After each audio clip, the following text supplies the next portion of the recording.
Paimon's head is all dizzy. The scenery here looks different, too. What should we do, Traveler? Please don't tell Paimon someone abducted us and brought us to some strange place that we could never leave. You're right. Better to think of this as the beginning of a new adventure.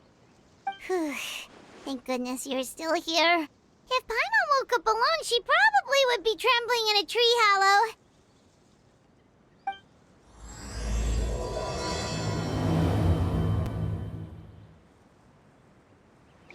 Let's follow this path for now. We might be able to meet someone and figure out what this place is all about. Traveler, did those plants by the road look weird to you? It almost looked like they were made of paper. And those two frogs over there? Yeah, they look like pieces of origami. Oh, by the shade of a lotus leaf stream, don't tell me you forgot how to jump! I didn't forget, Firecracker. I'm just not sure if what I remember is correct. Next thing you know, you'll have forgotten how to sing, much less notate a score. You still remember why we call you Stream, don't you? Yeah, because I've got a great singing voice. Although these days, name seems more ironic than anything. Not just a great voice, one that evokes the gentleness of early morning dewdrops flowing into a spring. So cheer up and make the jump over. If you're still unsure, just use that roll of magic thread. I won't laugh, I promise. Now, don't tell me you've forgotten how to use that as well. I haven't forgotten everything, Firecracker. Your name, for instance. It's kind of hard to forget that you're named after your fiery temper. Now do me a favor and pipe down for a second. I'll be right over.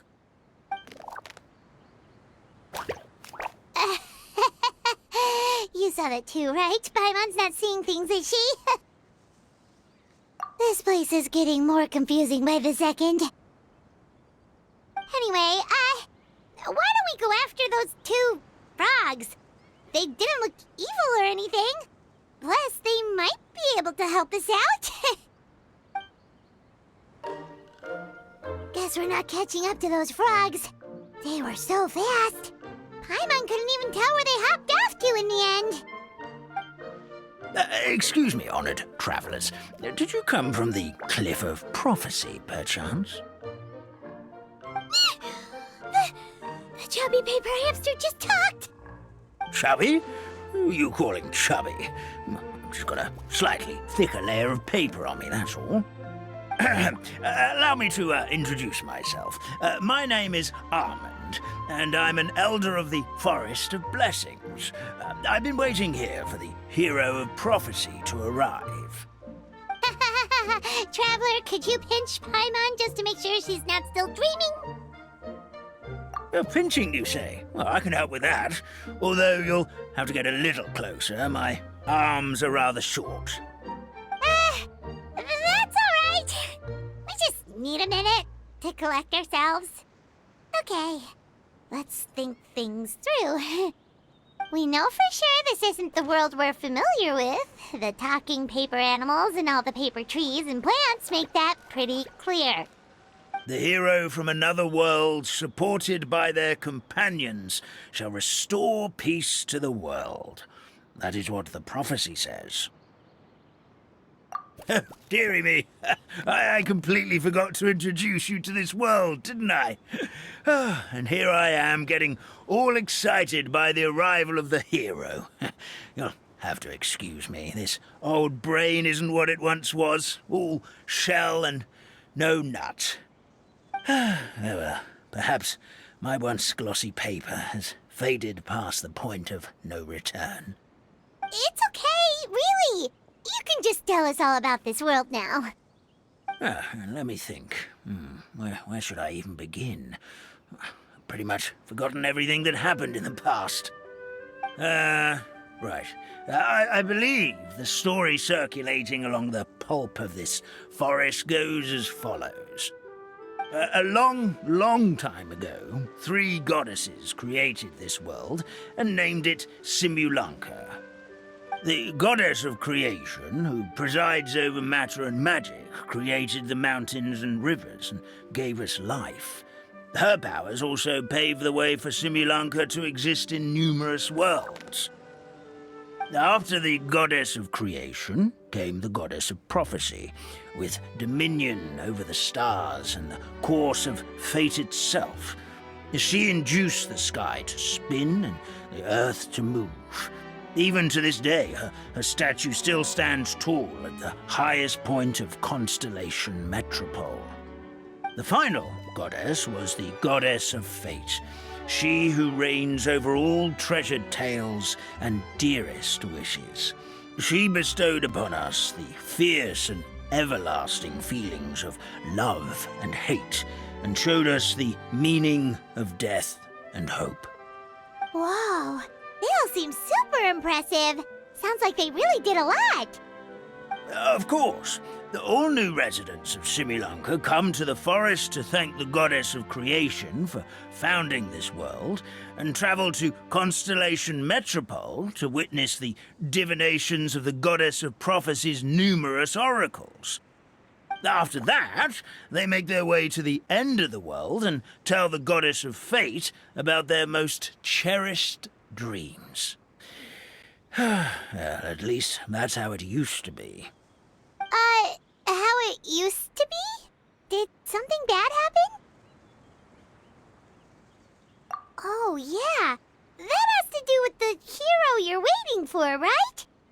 Yes, this old brain of mine may have forgotten many things, but I will never forget the day the evil dragon descended upon our forest. It came down from the skies in an ominous black mist and ravaged our homeland. Its gigantic footprints can still be seen in the kingdom of breezes and bells. We're incredibly fortunate that no one was hurt. Sounds terrifying. The terror doesn't stop there, I'm afraid. Ever since the attack, the Calligraphy Tavern in the forest has been closed. No one knows why, but it's a catastrophe of the highest order for us, forest dwellers. A catastrophe of the highest order? All because a tavern closed? If we were talking about Mondstadt here, Paimon might understand, but is it really all that serious?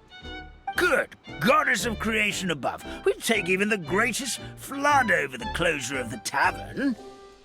Wet paper will dry out with time. Fallen trees can be restored. But the Calligraphy Tavern is the only source of the magic tonic that sustains all creatures in the forest.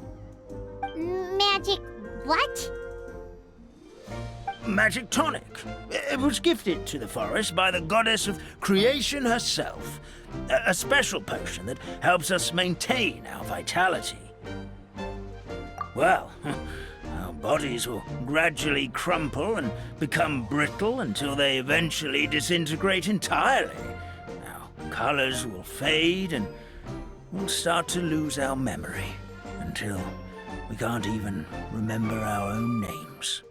But wait, Grandpa Almond, does that mean you've already... Oh, I'm afraid so. The color has all but completely faded from my paper. To be honest, all I really remember is that I'm supposed to wait here for the hero of prophecy. But I've already forgotten who gave me that order to begin with. Then we've got to act fast! How can we help?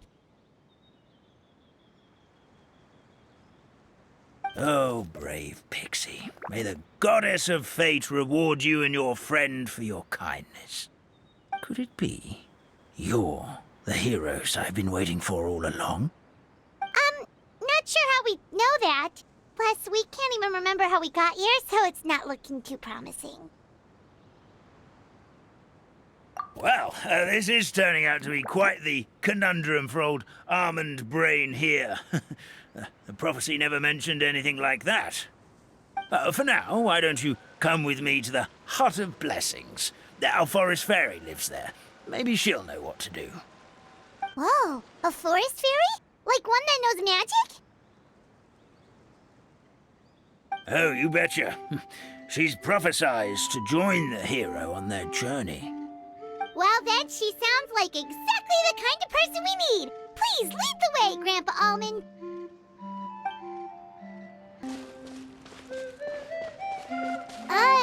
That meadow over there looks pretty strange. That's what the Calligraphy Tavern looks like. Now it's lost all of its color. This is the place. If you could just wait a moment, the fairy should be... Traveler! Paimon! Paimon knows that voice! It's really you! I'm so happy to see you! Sorry.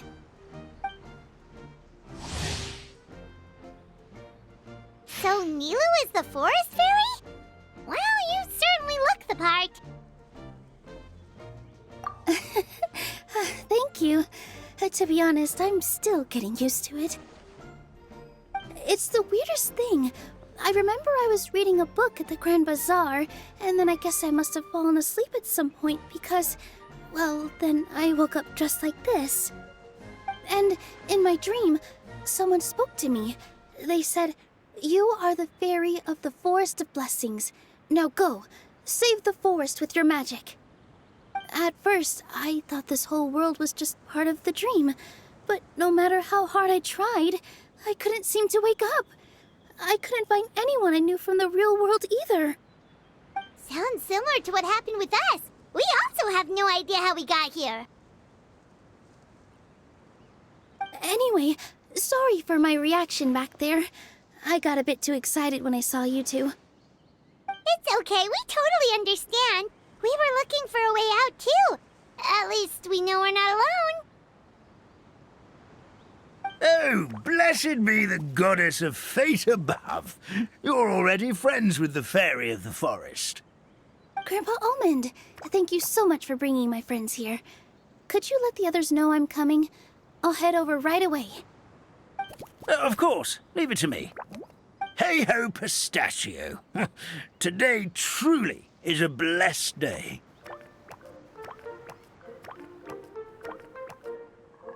Wow, Nilu. Looks like you made short work of getting to know the locals. Well, when I arrived here yesterday, Grandpa Almond told me all about the state of this world. Since they think of me as their forest fairy, I just felt like I had to try to help them. Oh, so you mean like using some kind of forest magic to repair the tavern? Unfortunately, I don't know how to use the magic of this world. I've tried using my vision, but it doesn't seem to work here. If the books stored in this hut are anything to go by, this seems to be the place where the goddess of creation first made the townspeople of this forest. She folded the pages of books into small origami animals, gave them life with her magic, and with time, that's how the Forest of Blessings took shape. Maybe one of the books here could teach us how to use magic. I read them all, but only found one reference to magic. The incantation, abracadabra, means to create what I say. This is a world made up of words, where fantastical powers can be wielded by all. Okay, so basically everyone in this world can use magic? That's nice, but still kind of vague. Yeah, from the other books I read, it seems like this goddess really likes to play fast and loose with the details. So, what should we do now? Didn't you say you were going somewhere, Nilu? Oh, yes. I was going to help some of the other residents of the forest. They've been busy making preparations to reopen the tavern, so I thought I could help out. Got it! Guess we should just focus on what we can do for now. This whole thing is making me pretty nervous, actually. It's like I've been pushed on stage without being taught the choreography. Since I'm already wearing the costume, though, I might as well try to play the part. It's what a professional dancer would do. And who knows? Maybe I'll find my own magic along the way. All I can do is try, right? At least you're optimistic. Thank you. Then let's go.